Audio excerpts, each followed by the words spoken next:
So, welcome to Beauty of Colors podcast, Martin. It's great to have you on the show. Hi, Cleanne. Thank you for having me. Looking forward to an insightful and enlightening conversation. You're very welcome. So, tell the listeners about you. You grew up in Bulgaria, you moved to the US after high school. Tell us more about your life in the US.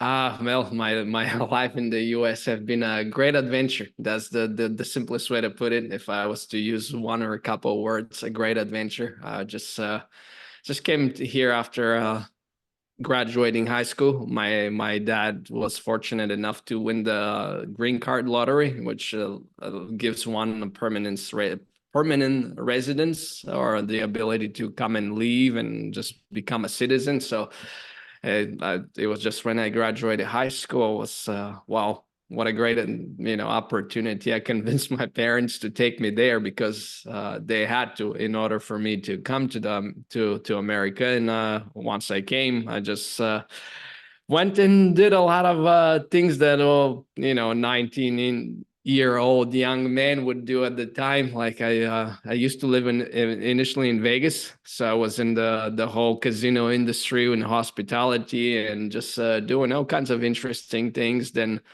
I achieved my goal at the moment, and I was like, what's next? Moved to Florida, went and studied music, actually producing and recording and just creating music. And afterwards, moved to Miami, worked with some Latin record labels. Then from there, moved to LA because I didn't speak much Spanish, and everybody thought I was Spanish because of my name and the way I look. And I was a little bit of kind of like hard to fit in the Latin culture there since I didn't speak any Spanish or was not Latin. And came to LA due to the record labels and the music industry, and sticked around ever since. Not in the necessarily in the music business, but stick around in the LA area. And yeah, I've been here in the US doing a lot of things, exploring a lot of things, check marking a lot of things on my list, and acquiring a lot of possessions along the way. In the past, now I've disposed of most of them and kind of like simplified things quite a bit. So yeah. Wow. What an accomplishment, Martin. So do you help? You said that you help middle-aged men who are sick and tired of um, pursuing happiness, health, and freedom. What is your formula? How do you help them do that? Well, there's no silver bullet, so to speak. There is no magic formula. Everybody's case is unique, but generally, fundamentally speaking, when we're talking about the human condition, I don't care who you are, where you live, and so on and so on. The human condition is the human condition. Even if you live in the most luxurious place and you're the most powerful, rich, famous and influential person, you're gonna have the same problems that every human beings ever since human beings have walked this planet will have. And they're fundamentally come down to one thing, especially once we get into middle age and we become aware or no longer can ignore the fact that our death is coming at some point, that it's inevitable that one day we die. And what I mean by this is because there's few dimensions to who and what we are in our essence. There's the what I call the perishable side, which is the personality, something that you build throughout your life, and then eventually at the end of the life you kind of dispose of or you leave behind. And then there's the other dimension, the dimension beyond space and time, an eternal drop of the divine, so to speak. It's hard to put it into words. The only way to really put it into words is for me to inspire you to be able to live and experience this within you, to know what the self is and start living from that place. From then on, that's kind of like where I take my clients. I give them the tools and I help them to have a direct experience of what the human self is in its essence. So they no longer live from a place of being driven by anxieties, whether it's the fear of death, which is fundamentally the cornerstone fear that drives all human behavior throughout life, regardless of what the behavior is expressed as, because it's this unconscious fear that is driving all behaviors throughout life.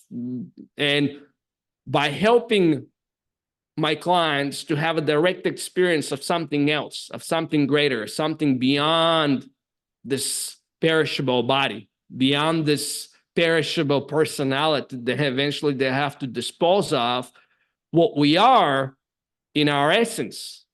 And where I'm taking you very quickly is very deep, and I'll have to expand upon these things. Like, I'm just offering some generalizations at this moment, but point being, what we are in our essence, what are some of our already inbuilt quality of the self, are joy, peace, love, wisdom. These are already inbuilt within us. The moment you remove all the veil, all the layers of the onion of the personality, you can connect to this and little by little start to experience it and live from this place. And eventually, like with any other habit, you can anchor yourself and start living from this place. So you can, as some advanced spiritual masters say, you can stand unshaken amidst of crash of breaking worlds. Or in other words, you can see everything goes to shit in front of your eyes and your heart doesn't skip a bit. You're like, wow, this cosmic movie that is developing in front of my eyes is so mind-boggling and just beautiful. It's kind of like if you went to a theater, very excited to see this dramatic or mega movie that's just come out, or you're a big fan of, or something, whatever it is, and you like watch the movie and you're left speechless at the end. So what you're saying, Martin, is that you help middle-aged men activate what's already in them, like the joy and the happiness. So you help them activate this to know that they do have it in them. Yes, I help them to rediscover what they don't know is already latent within them in many ways. Yes. So everybody's different. There's no particular formula for it. Everybody is different when you do talk to them and you do help them along their journey. Yeah, no, because obviously everybody's story is different in a sense of how we approach it and what trauma there is, what conditioning they have. And by conditioning, I mean what habitual patterns they're running. Because what we are, that the perishable personality side of us that we leave behind, is just like a big bowl of spaghetti, but instead of spaghetti, it's a big bowl of habits. Yeah. And these habits encompass everything that you can think of. Mm-hmm. And you think of yourself. It's the way you think, the way you feel, the way you speak, the way you move, the way you sleep, the way you eat. Everything is a habit.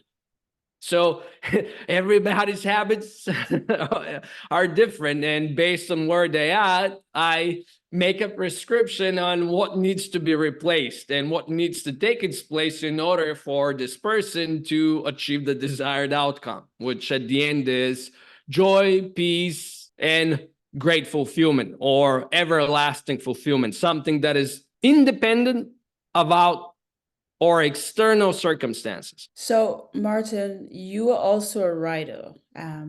What inspired you to start writing? And you do have your first book. You did write your first book. Tell us a little bit about it and what inspired you to start writing. What is the genre of your first book? My first book had two titles. The first title was The Ineffability Formula. And because I realized that nobody or most people don't even know what the ineffable means, and let me just give the short description, means something that is not describable by the words. You cannot really describe what it stands for. So the formula to achieve something that is ineffable, again, something that you have to experience within you, because especially in the English language, we lack the terms to speak about spiritual values, spiritual and metaphysical things. The only language I think that is rich in that and was designed for that is Sanskrit. Very few people speak it, including not me. So don't count on that. So I named the book like the initially the ineffability formula. Then I realized that when everybody was asking me, hey, what's the name of the book? What's the name of the book? And then like, oh, what is this? What does it mean? What does it mean? What does it mean? And I was like, okay, we'll have to make an adjustment about that. So the actual title of my first book is Superb, Men's Ultimate Guide to Well-Being, to Holistic Well-Being. And it's a book I released only in digital form, and I actually give it as a gift to my friends. Okay. I'm actually working at this moment on the real kind of like what I would call my magnum opus type of book that encompasses everything from this book, but also provides a lot more based on the research I have done over the last 2 or 3 years, understanding the unique challenges and perspectives that middle-aged men go through, because the title of my upcoming book is Life PhD. So it's a book designed to Life PhD. This is the front title of the book. The subtitle is The Intelligence Men Ultimate Guide to Lasting Fulfillment, Purposeful Meaning, and Peak Well-Being in the second half of life. So it's addressing everything that a middle-aged man or somebody entering through midlife will be struggling with. All the questions, all the challenges, all of the preoccupations, everything that and fears and so on that a middle-aged man would have, I've basically addressed and provided self-help approach or modalities and techniques that one can apply to conquer all the challenges in midlife and intentionally or purposefully design a tailor-made life for themselves going for the rest of their life. So at the end of the day, when they reach that end of life, when they have to dispose of the perishable personality, they have lived a worthwhile life. What do I mean by this? We know by fact that I don't, again, to recall things that are worldly, so to speak, right? I am the richest man in the world, but I don't even get to take my body with me when I leave. I'll have to leave this behind too. So to accumulate more is not worthwhile because you don't get to keep it. It doesn't make any sense. Why would I play the game to win in order to lose at the end, to be zeroed out at the end? It makes no sense. So there must be, in the game of life, there must be a way to win the game.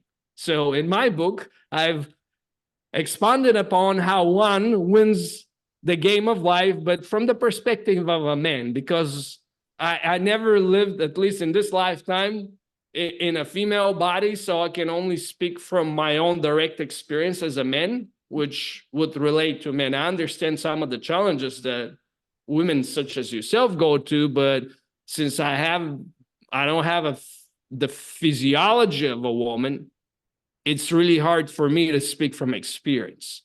So hence why my book and my work is that, generally speaking, is designed to serve and empower men. And to get back really on what you asked me initially, what inspired me is what I realized some time ago is that all my life, I've been trying to figure out what life was all about. What was the meaning of life? What was the goal of the game of life? Why we were all here doing the things we do and going through life and rushing to this and this and this and that? What was the point of all this? Like, I never gave up on this curiosity from a little child, from my childhood. that little children have. They ask this question, why, right? And most grown-ups don't have an answer to most of the questions they ask, and since they never say anything, or they just shush them off, or say, oh, there's no answer to this question, or they never pondered upon it. They just kind of push it to the side and move on. But I never gave up on it, because I can see from early childhood that none of the grown-ups really knew what they were doing, because I had a very unique childhood growing up in Bulgaria. I was surrounded by and spent most of my time with grown-ups, or they would have been kids relative to our age today, but they were still older than me, 4, 5, 6 years old, or people in their 30s, 40s, 50s, 60s, you name it. One thing I realized, that none of them had any clue why are they doing and living the lives that they're having the way they're living and having them. So I never gave up on that.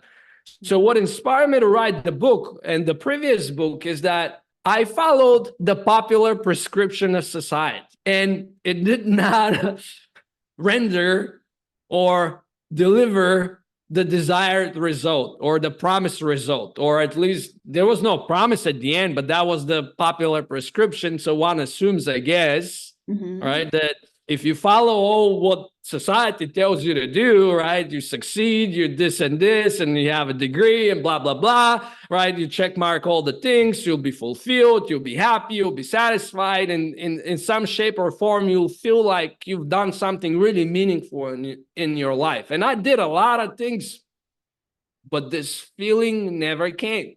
It was always, what's next? What's next? What's next? So I caught up myself in this loop that I was running, or this pattern of what's next, what's next. And instead of asking myself what's next, I started asking a different question. I changed the quality of my question. Instead of asking what's next, I started to wonder what else was there. Was there another path that we can follow? Is there something else we can do in order to attain this feeling of fulfillment, of satisfaction, of joy, of peace, of contentment? And I found it. I dedicated the rest of my life up to this point, and I keep on walking the path, because it's something that, the journey unfolds each and every day. But point being, I found such a amazing treasure that lies within each and every one of us that nobody taps into, or very rarely in the Western world and in the modern world, people really go deep enough to find the gold vein. So like back in the 1800s, they had the here in the West Coast, they had the gold rush. Well, I have a gold rush too, but mine's is not going out there digging for nuggets of gold. It's going within and cultivating my own Garden of Eden that blossoms each and every day. So coming from this place, realizing what lies within us all and what the truth was, and how everybody is running attracted to this reflection and all these shadows on the wall, or these little ghosts that everybody's chased that at the end of the day doesn't take you anywhere. I felt strongly compelled to share what I've discovered through experimentation, not just by reading, because I'm a very pragmatic person. I'm not somebody who's satisfied by reading spiritual books or intellectual books and blah, blah, blah, blah, blah. I'm what one might call a polymath, or in other words, a modern Renaissance man, because I'm versed on many, many subjects, because I dabble or go deep the rabbit hole in a many different sciences and different modalities, and just I'm interested and curious about everything. So point being, okay, so Martin, where can the listeners get in touch with you, and where can they get a copy of your book, and what services do you offer? Well, the services that I offer, let's start there, is as you mentioned, and I've been expanding upon, the service I offer is wherever you are in life at this moment, I can get you to where your greatest dreams will never take you. Because even if you start right now and walk all around the world, eventually you'll come back where you at. So wherever you go, you take yourself with you. And the only place where you can discover what you're looking for is within. But very few people know how to unlock what's within. So I can help you to discover the golden vein within. And then you can, just like me and many others of my clients, cultivate your Garden of Eden and blossom every day and radiate from that place and live from a very different place, anchored into the real self and come into the world as a giver, not as a taker, as somebody who lives in abundance, peace and kindness and calmness and centeredness in each and every moment, regardless of circumstance. Now, the best place to find me would be my website and discover more about the details of my work. Like, I don't want to get this very granular and intellectual, but point being, go to my website, Martin, Martin, Christoph, HRISTOV.com, and look up my work. And by signing up for my newsletter, you'll also get a free copy of my ebook. And then eventually, you can pre-order my upcoming book, Life PhD, so you too can be a doctor of how to live life on your own terms, because at the end of the day, you're the expert of your own experience. I can only give you the tools, but you're the one who lives and feels and see and touch and smells and tastes the world through your senses, not me. So you're the expert of experience. I can only give you the tools to navigate that experience better. So, Martin, you're also on social media as well, Facebook, Instagram. Yeah, I have you can find me on Instagram at Marto Says, although I haven't been active on none of these platforms for a long time. And I need to start engaging with them more. And I have promised myself that I'll find the time, but we'll see when. Well, Martin, thank you for being on Beauty of Colors podcast. It was a great honor and pleasure, Leanne, to be your guest. And thank you, everyone, for tuning in. Hopefully, I inspired you